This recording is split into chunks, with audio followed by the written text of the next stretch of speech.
My faith has always been a big part of my identity, and so when I went to write my closing remarks, it was more genuine to be true to myself and to thank God in that when giving my best wishes to my classmates.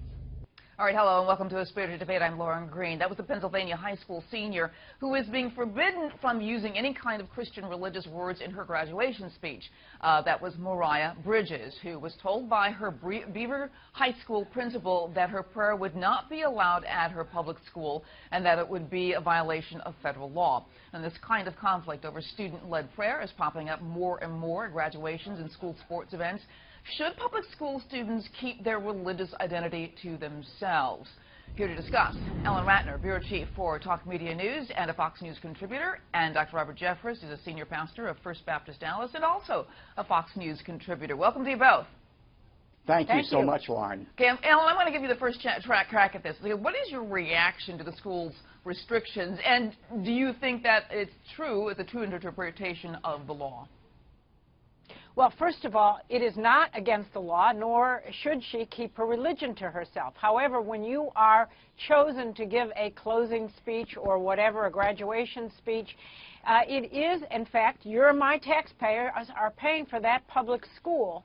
And there is a clause in the Constitution that says no establishment of religion. How would you feel, and I know you're both very heavy-duty Christians, how would you feel if a Muslim student got up and thanked Allah? You wouldn't feel very good about it. That's why we have something in our Constitution that says no establishment of religion. All right, and Dr. Jeffress, I'm going to give you your chance to say your reaction to this. This is a violation of this girl's most basic freedoms, both the freedom of speech and the free exercise of religion. And as far as the First Amendment Establishment Clause, it says Congress cannot establish a state religion. Our forefathers didn't want a state church in which everybody was coerced to worship in. Certainly, having a prayer to graduation does not constitute the establishment of a state church. And to Ellen's point about, well, what about the feelings of those in the audience who may feel diminished by this prayer? Well, guess what? The framers of the Constitution were not snowflakes.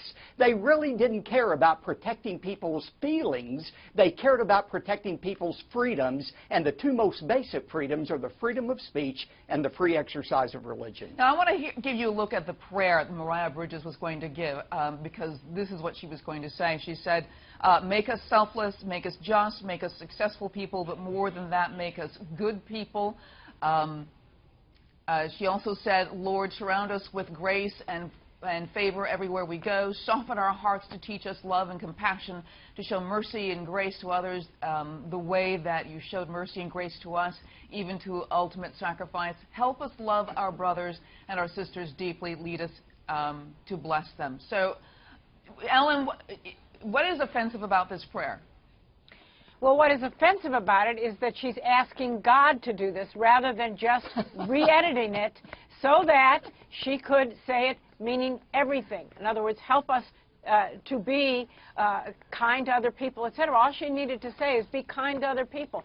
She did not have to be religious about it. And I am very against taxpayer money being used in public education for any kind of religion. And Dr. Jeffress, what do you say?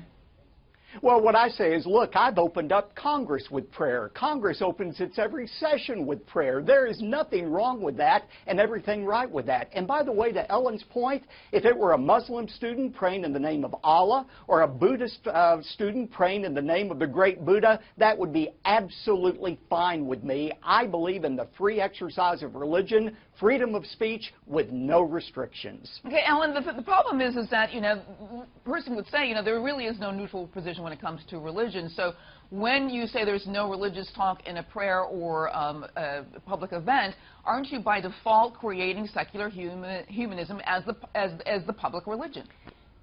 You can call it secular humanism all you want. All I'm saying is that she could have rewritten that quote-unquote prayer and made it much more open to everybody, and that's what she should do. This is a public school. Okay, and Dr. Jeffress, your last word real quick. Our forefathers gave their life's blood so that she doesn't have to rewrite a prayer. She is free to pray any way she wants. That's what our country is all about. All right. I want to thank you so much, Alan Ratner and Dr. Robert Jeffress. Thanks for being on A Spirited Debate. Thank you. And please check out my new book, Lighthouse Faith, God is a Living Reality in a World Immersed in Fog. And for more news, headlines, go to foxnews.com. I'm Lauren Green, and thanks for watching.